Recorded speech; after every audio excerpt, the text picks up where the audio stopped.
let's jump over to our today's agenda on page 4. Great. First of all, we will talk about developer self-service, your first step into platform engineering. After that, we will show you some challenges that our customer BSH and how BSH solved them. And after that, you will see how does developer self-service work, and we dive into our demo system. And finally, we will answer your questions in the Q&A session. Our speakers, let's introduce you to our great hosts. Our customer BSH is represented by Marcin. He's the Atlassian platform product owner over at BSH. And Team Xalt is represented by our DevOps ambassadors, Ivan and Chris. All three bring a wealth of experience, and we are excited to have them share their knowledge with us today. And now, without further ado, let's hand it over to Ivan to kick off our platform engineering webinar. Ivan, the stage is yours. Thank you, Alex. So as we have very varying audience here, we would like to first explain to you what is platform engineering and what is a part of the self-service, what part does it play inside the platform engineering, right? So let's start with this topic. Before we jump into the technical details, we will give you a general overview of what platform engineering is and why we need it. And I will jump into this. So to understand what platform engineering is, I would like to explain what a digital platform first. The other term for digital platform, which you might see on the web, is internal developer platform. The definition you see on the left side of the screen is taken from Martin Fowler's blog. I totally recommend you to check him out if you don't know him. And it's a blog post written by Evan Botcher. Let's analyze the definition. So a digital platform is a foundation of self-service, APIs, tools, services, knowledge, and support arranged as a compelling internal product. To boil this down, a digital platform is a product, meaning that you need a product owner, a team set up around it, right? What is the purpose of this product? It provides a foundation for self-service of the APIs, tools, services, knowledge, and support. So in essence, a digital platform is a complex product which allows teams in your company to be autonomous, so to be independent. That means that you eliminate dependencies between the teams and let them move forward the application delivery with a blazing speed. As you may already realize, the self-service is basically part of a digital platform. So what is the platform engineering? What role does it play here? And we would like to see platform engineering as a science of building digital platforms. So now we have an understanding behind the platform engineering and what is internal developer platforms are. By the way, in this presentation, I will use internal developer platform or IDP term interchangeably with a digital platform. So this is the same thing. Let's take a look now at why an organization such as your organization would like to implement a digital platform. So the first and foremost reason for this is to make teams independent. So to eliminate dependency. An internal developer platform can automate most of the tedious tasks which are done by your IT team or your developers. Moreover, it doesn't have to sleep, eat, or take breaks. So another win you get here automatically is that your IT team will have less burden and can focus on more meaningful tasks. By bringing in the autonomy, we can get rid of the rigid structures in the organization. We can enable the scaling of organization. This all sounds great, but what is a personal win for developers? In the end, this is a product inside your organization. So it's an internal product where the main customer is a developer. And if you don't have a developer buy-in, you will never win with this. So developers want to focus on writing codes and providing direct value to the customer. They do not want to spend time on tedious and toil tasks, and they don't want to repeat the infrastructure task over and over again. By introducing internal developer platform, you can save time for your developers by taking the repetitive tasks away from them. This is a concept of paved road for development when you have templates which is secured by design, compliant, and ready to use for deploying the applications. I want to mention that the self-service we introduce in this presentation is a part of IDP which is developed by our company. It's called Container 8, and we will have all the links for the reference materials by the end of the presentation. So next, now we know what is the platform engineering, what role developer platform, digital platform play in this. Let's take a look at the key challenges which we experience at our customer setup. The main question here, which key challenges do organization face? Let's take a look. First of all, there are project delays because of inefficient communication between dev and ops. The core of the challenge here is a separation between those teams. In the most classical IT organization, dev and ops teams might be even sitting in separate buildings. So if you're on a development team and you want to talk to a person who actually deploys your things in production, you might have to walk a couple of kilometers. That means that it's hard to get in touch, and you most likely never talk personally, only exchanging issues. The second challenge is security and compliance are not addressed on time, which again results in project delays, extended budgets, and maybe even you or your colleagues working overtime. One more challenge, especially in big organizations, and we also seen it in the result of the poll that some of you encountered this, is that onboarding and offboarding take very long time. It's hard to grant all necessary access to employees fast. And this is exceptionally painful in case when you hire consultants for short engagements, because, well, you cannot onboard them fast and engagements becoming not so short. Let's take a look at more of them. So one common scenario, which I have personally encountered in my career, is that getting infrastructure requires a cascade of approvals, and the whole process can take weeks to be done. A real example we encountered in our customer environment is that an AWS account provisioning could take weeks to be finished. Marcin will go into more details later on. A reason for this is usually that infrastructure landscape is simply inefficient and it's not standardized, right? This can lead to myriad of small challenges as everyone will be implementing their solutions differently and also will produce waste on organizational level, right? Because everybody will be implementing their solutions differently. All of these 5 challenges ultimately lead to one simple result. Building and releasing your application take too long. Now, how can we make it better for everyone involved? In a moment, I will pass the microphone to Marcin from BSH to talk about how we, together with BSH team, solve those challenges in their environment. Meanwhile, if you can relate to any of those challenges, or maybe you have experienced something which is not listed here, feel free to fire a question. There is a question functionality inside the Google Meet, which we're using for the webinar today, and just send us a question. Marcin, please, the stage is yours. Okay, thank you very much, Ivan. So, hello, good morning. I would like to show you how the process were looking before we implemented a little bit more automated approach to make it faster for our customers. We try to provide for our customers AWS accounts for their workloads, and usually customers reach out to us and try to get the account.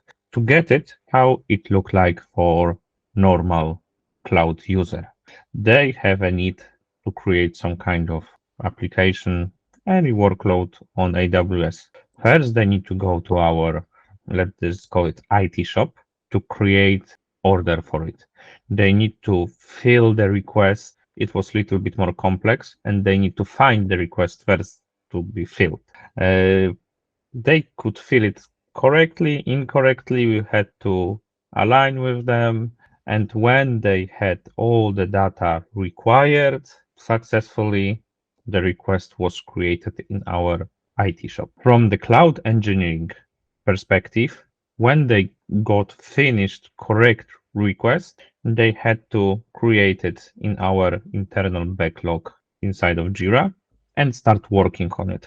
First obstacle was manual creation of distribution list in next department. It wasn't in our care, so we had to create again IT shop request for new distribution list, and we have to wait till distribution list is completed. When we have the distribution list, we could start working on creating AWS account for our customer. We created it with our best practices. It took us more or less 7 pages of documentation to create AWS accounts with the console. Then we set it up for our customers. We had it as more or less 20 pages of the documentation.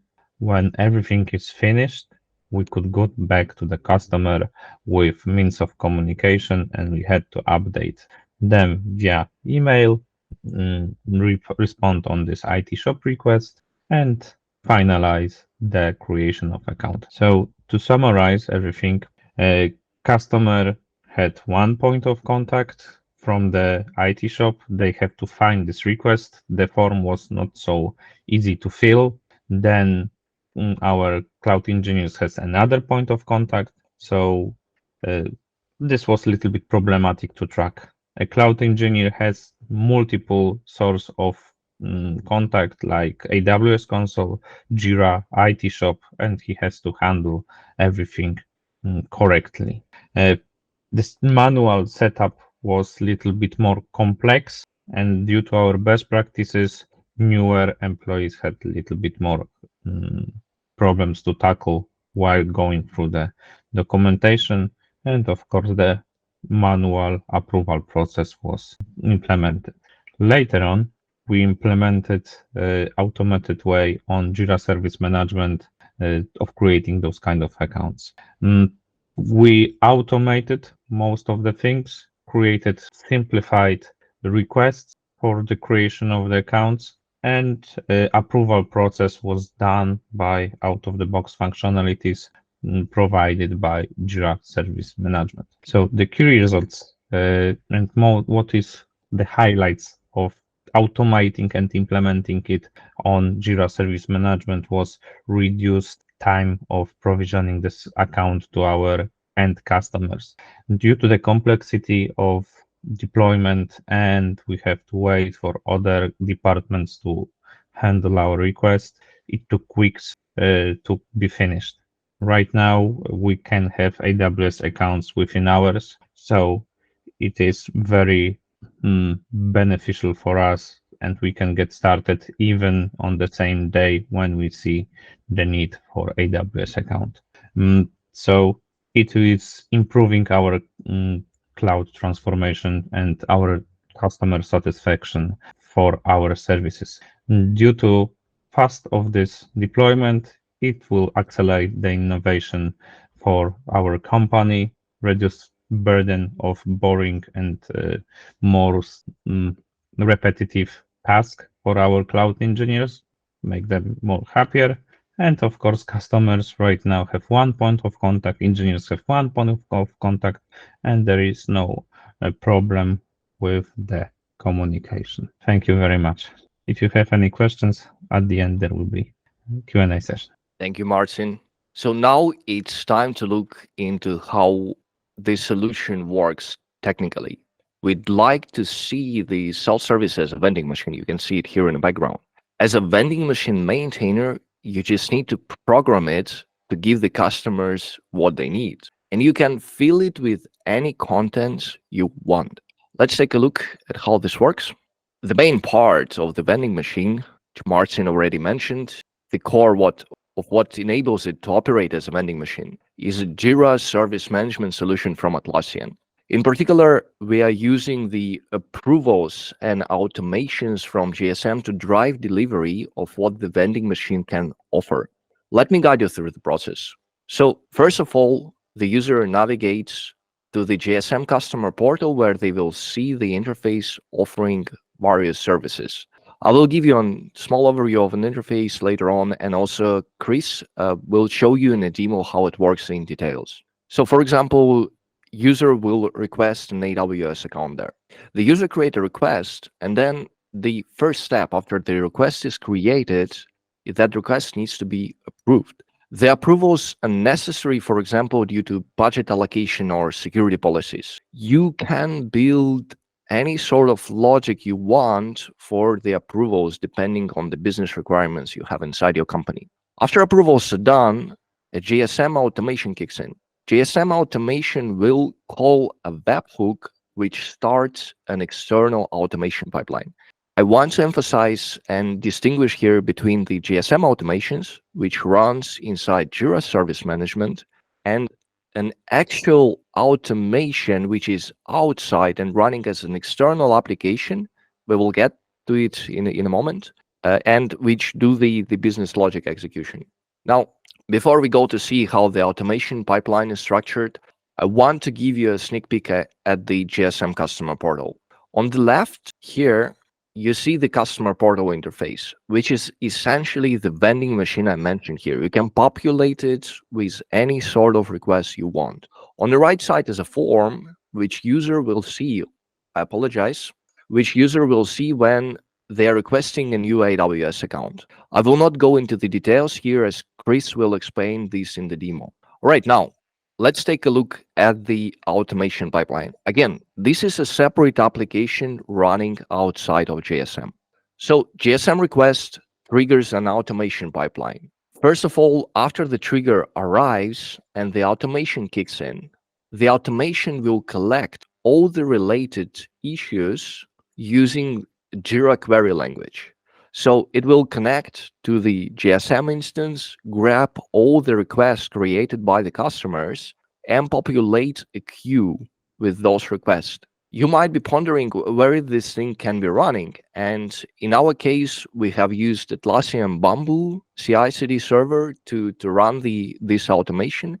But it's also possible to run it in any sort of CI/CD server you have available in your company.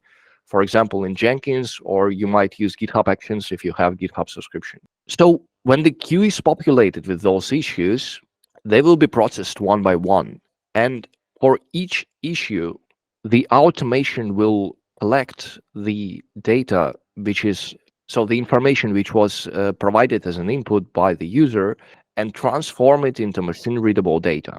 After that, the business logic kicks in, right? So you have already at this point all the necessary input, you validated it, you know that you can do the job, and you feed it into your business logic routine.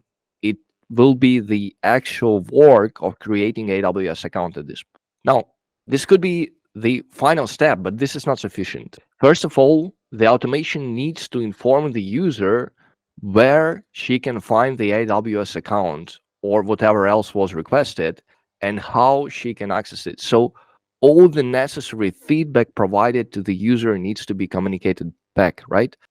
Chris will show you how this is done later on. I also have a small sneak peek into this part. Moreover, important that you build on top of your automation. For example, if you'd like to add the capability of deleting AWS accounts after you create them, how will you do that? If you take a look at the classical applications, you will have to store the states in a database. Fortunately, in a Jira core, there is a database called Assets Management right now. And all the metadata which is generated on the business logic step, so the account IDs, who created account, so who requested it, you can store how long does the account creation takes, and any sort of metadata you can imagine. You can put it in Assets Management. And after that, since you're going to have the metadata there, you can build on top of that, and you can, for example, build a service to delete your AWS account, to grant access to it, to create IAM users inside of that. And all of that can be additional self-services. So let me give you another sneak peek into how the user is informed about an AWS account. Chris will now dive into the details in the demo later. Every step of the process provide feedback to the user. This is essential, right? We want to keep the user informed at all times. The approval and also approvers, so the actual people are visible to the user. It's also visible how long it takes for the approvals to be finalized. In the end of the process, the user is informed about how to access AWS account and related infrastructure. So what if something goes wrong? That's also, it can be internet outage, some other networking issues, or maybe CI/CD servers stop working, it's run out of memory. No worries. In this case, we have built a support process around it. And when such an incident happens, the platform team which is in charge of developing your product further, right? So the platform team is a product team driving internal developer platform inside your company. It's informed immediately and it got rotations. And the part of the team who is on call today, they will jump on it and resolve it. And at this point, I would like to hand it over to Chris and we will have a demo. Very nice. After we have heard all the explanations about the technical setup, let us just jump right into a quick demo about how we set this up. So this is running in Jira Service Management Cloud. What you can see here is basically a Jira Service Management project concerning AWS self-service. And for this demonstration, we will request a new AWS account. If we just click on this request type, you can see the form that we will have to fill out. The first field that we have to fill in is a security responsible, which is going to be Daniel. And the security responsible for the account is basically the first point of contact for any security questions regarding the AWS resources in use, and also the first point of contact for any security incidents or CVEs that might happen. The second person that we have to enter here is the technical lead for the project, which is going to be myself for this account. And that is basically the technical account owner and the one responsible for the technical decisions that are made for the resources in the account. Further, what we also need is a service ID. This is needed for accounting purposes because every resource that is spun up in AWS is incurring some kind of cost. And to this cost, there needs to be an allocated budget. And this budget is connected to a department, and the service ID is the technical identifier that connects the budget and the account. For the demonstration, this is just a placeholder number, and I can just add any numerical value. The next step is then just adding the actual account name. This is going to be the label in AWS. This cannot contain any spaces, but you're free to use as many hyphens or underscores as you want to. So if I just call this webinar live demo, and this is going to be fine. Now, there's also a few options that we have already created here for this setup. Generally, we differentiate between production and non-production accounts. So if you want a production account, you have the choice between either a single account only or 3 accounts. And 3 accounts basically means that you get 1 account for a development environment, 1 for your testing environment, and 1 for your production environment. So if you have to support an application throughout an entire software development lifecycle, then you have all 3 different environments here that you would typically need. And this can be customized as well. So it's not set in stone. This is just to give you an idea of what is possible. For non-production accounts, we have sandbox and training accounts. Sandbox accounts are basically there to empower your developer teams to quickly spin up any idea that they want to. If they just want to try out a new feature of AWS, or if they have an idea for an application that they want to rapidly iterate on and that they just want to showcase, then they can just create a sandbox account. And in the training account, this is basically there to facilitate knowledge sharing. So if anybody wants to showcase an AWS feature or how to deploy a certain type of app, then they would use a training account. And what you would see is basically you have 1 person showing it to a group of people that is interested in that. Another difference between sandbox and training accounts is also that training accounts generally are only of a temporary nature. So they will be automatically shut down after a set period of time has passed, and sandbox account can be permanent because this always depends on the use case and for how long you want to showcase your prototype. For the demo, I'm just going to go with the sandbox. And then what you also have is an account option. There's 2 options right here. You can either have a completely empty AWS account, or you can choose a template for it. So we just set up an EC2 and Docker example here. This gives you an EC2 instance.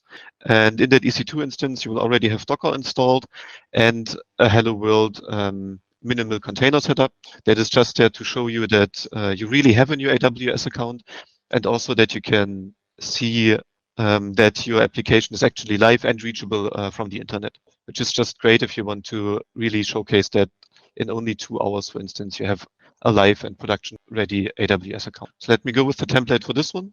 And then we also have a free field form where you can add any information that you think will be helpful for the account creation process. Now, if I just click on send, the request will actually be created. And the next step is that this will now need approval, which is also what is told here in the activity tab.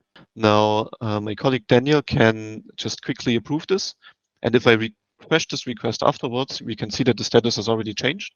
So as you can see, the status is now in progress. So actually happens here is it requires the approval first, then it gets this approval, the status changes to approved, but right afterwards it moves to in progress. And this is what actually triggers the automation and the pipeline in the background as well, right? So now this AWS account will actually be provisioned. It takes about 15 minutes, more or less. And you can also always check out the details for the account you have actually requested in the field above. Now we don't actually have to wait 15 minutes for this because we have just created another account previously where I can now showcase you what else happens here. So after these 15 minutes, the automation is running in the background and it will give you several things, which are then explained here in the comments. On the one hand, it gives you a repository where your source code lives. This is for infrastructure as code because we like to have all our changes for the AWS account version controlled and also as code so that the entire configuration is visible to the people using it. What the repository also contains is a Bamboo specs file. And this Bamboo specs file sets up a Bamboo pipeline, which is also linked here. And this pipeline basically creates a CI workflow for your infrastructure as code using Terraform so that all your changes can also be automatically deployed after you push your code.